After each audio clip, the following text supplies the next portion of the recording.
Of where Etihad has come from. We had 37 aircraft 10 years ago.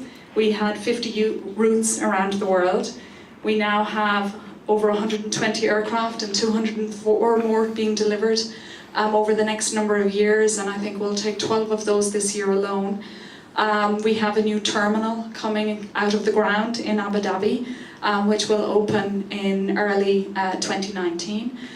We flew to 50 destinations 10 years ago, and that's now 112 destinations in 62 countries around the world. So in terms of the product offering, that's changed dramatically as well, as we rebranded a couple of years ago and changed everything in terms of delivery, the product on board, our new generation aircraft, and of course one of the images that remains one of the strongest images of Etihad, which is of course our cabin crew and the very stylish uniforms that they now wear compared to the slightly boring grey we had when we started out, which we just about remember.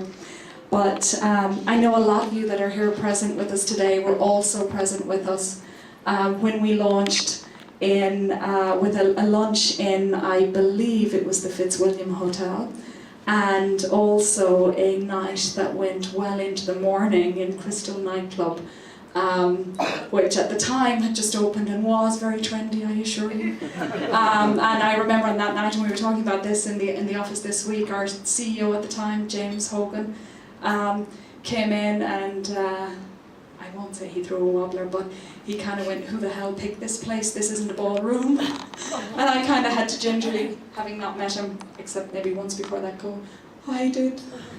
But by the time he was leaving that evening, he kind of went, "Yeah, good choice. The place was hopping. There was a good party happening." So that marked our entry into the Irish market. 10 years later, we're looking forward to hopefully the next 10 and many more years.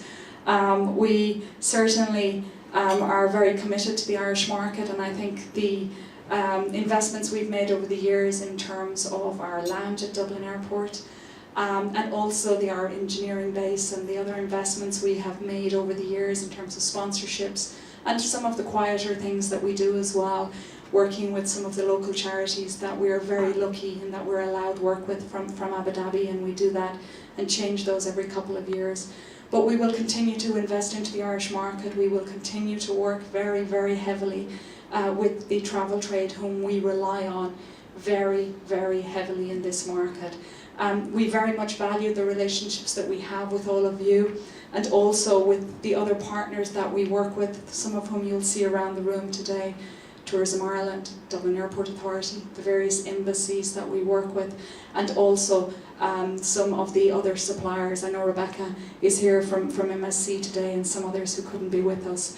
But at the heart of everything we do in the Irish market are the Irish travel trade.